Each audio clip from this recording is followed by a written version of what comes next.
Yo, what's going on, everybody? I'm Crazy Noob.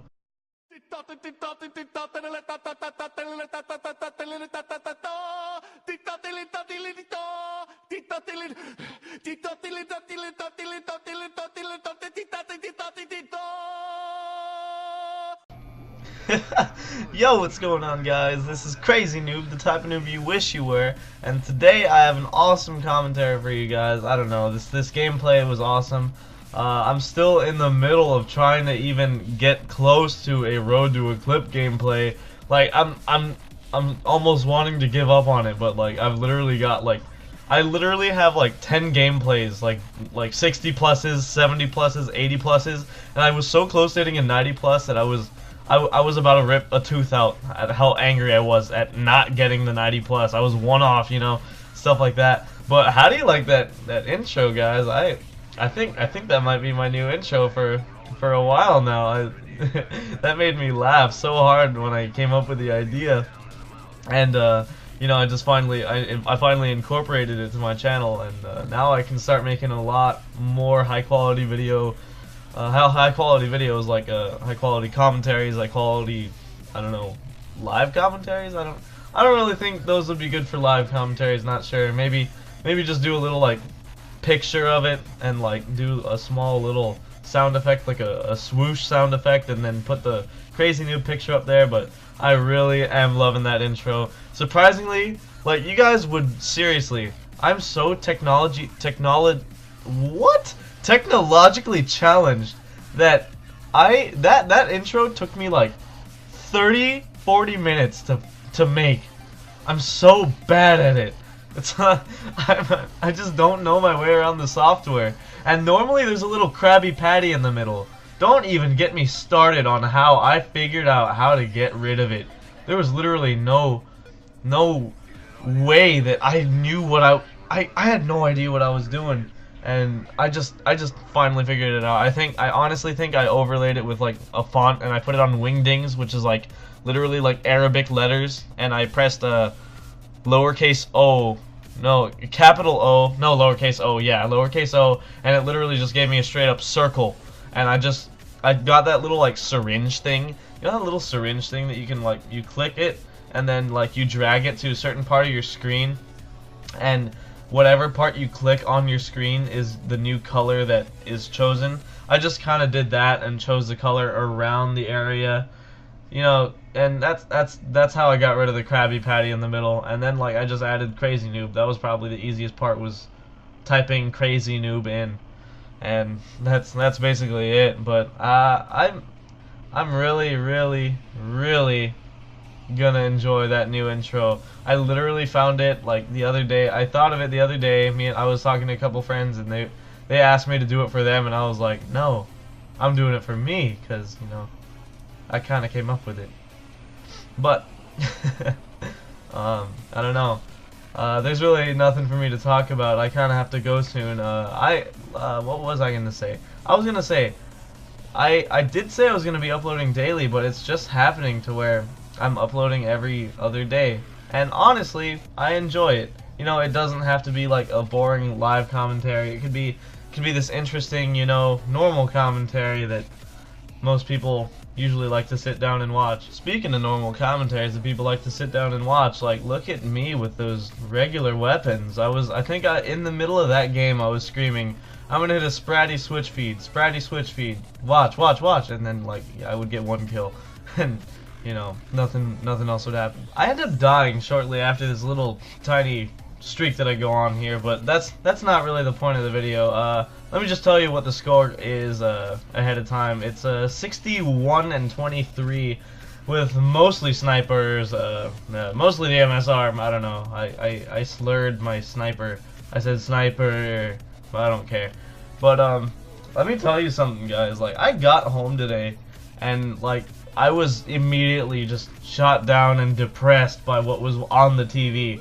My cousin, she was here. I don't know. She was here, like in the living room, just like watching TV, and she's watching this like show called Killer Women, and I don't know why they created the show. Like I think it was like, I don't know what channel it was on, but it was about this, like, it was about this girl who was having an affair with, okay, no, never mind, never mind. I'm there. I watched this for a good, 50 minutes to an hour, so I saw a lot of them.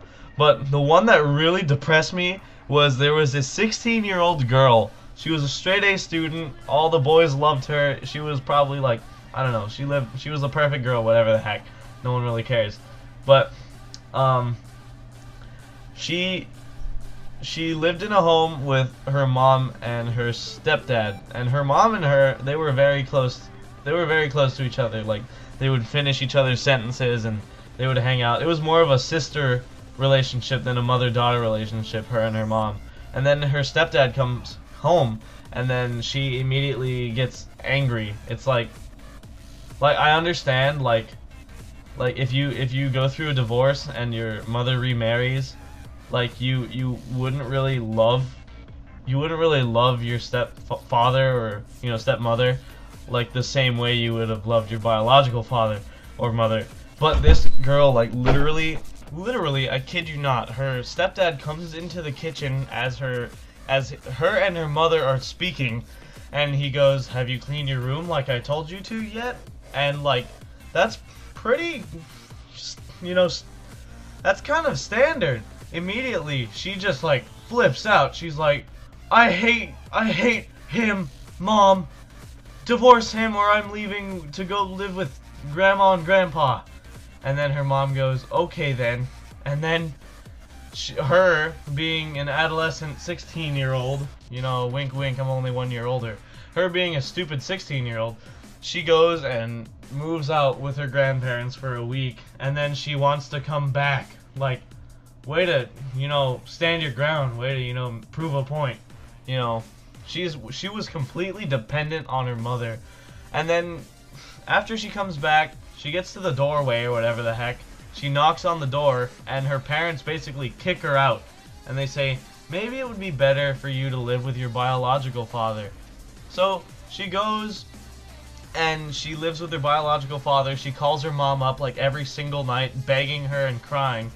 And her being an all-A student in high school, she gets the bright idea to poison her biological father so that way he could get sick and she would be able to move back with her mother. Like, what? How stupid do you have to be to do that? Like, that just depressed me and made me angry at the same time.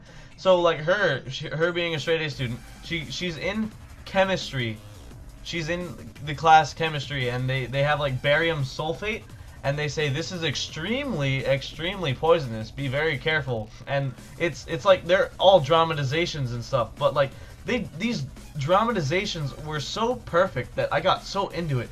I see her face turn, and I'm like, "Oh yeah, right. You're not gonna do that. That's your father, So she orders Mexican food. Like, she somehow is able to sneak out of school with barium sulfate in her purse, and she orders Mexican food and treats her father to some Mexican food, So she gets like a little, like, I don't know, chicken fajita or whatever the heck, and her father gets a taco. And he goes to the restroom to go wash his hands, and she just pours like a whole like gallon of that barium sulfate. Like, I kid you not, crystal clear white. Like, and oh my god, he eats it and says, "It's a little bit salty, but I'm still gonna eat it. It tastes pretty good. Thank you for the food, honey." And then he eats it and he goes to church.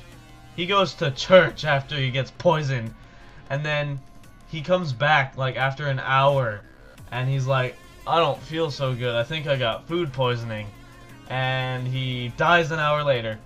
So at the funeral, this girl, I think her name was Marie, she is reunited with her mother because her mother went to the father's funeral, and they spoke.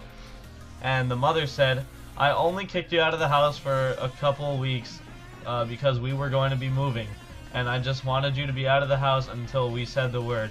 And then right there, Marie realized that she didn't have to kill her father. She just had to wait an extra, like, 2 days for her mother to give her the call, say that they were moving to Florida. And by this time, I'm already bawling my eyes out because I feel so bad for her biological father. Like, he was such a good guy. Like, he tried so hard to make her feel welcome in his house, and she poisons him, and she goes, and she eventually, after she graduates high school, she's in college. She has this, like, book report or whatever on Shakespeare, and she was reading the scene with her friend about how, like, Shakespeare or whatever the heck, I don't know, who Romeo felt bad about killing Macbeth's father, and he couldn't handle the guilt. So the announcer guy, he's like, the power of Shakespeare's words brought her to justice. I was like, you're an idiot. But, like, she goes and she blurts out all of her, like, guilt to her flaky college friend that she probably only knew for like 2 weeks or so, maybe. I don't know. I think she was a sophomore in college. But after that, she, the flaky college friend, she goes and she like tells the authorities, and the authorities, come to Marie. Marie gets arrested. Marie goes to jail. Marie gets a life sentence. She also gets a death penalty. Pretty much after a death penalty and all that other stuff that, doesn't really matter, comes the end of my commentary. My not old, but my, my new style here. I literally said old, that's really bad. My new style of commentating here. I literally, guys, I'm not even joking, the last section and this section right now that I'm recording is literally 7 hours apart. The reason you hear creaking doors in the background of this entire commentary is because my brother was coming in and out, annoying me, like telling me, hey, we gotta go already. And I helped like put some tile in a new building, and I don't know, they just had me helping out, so I don't know. I'll see you guys later. Peace.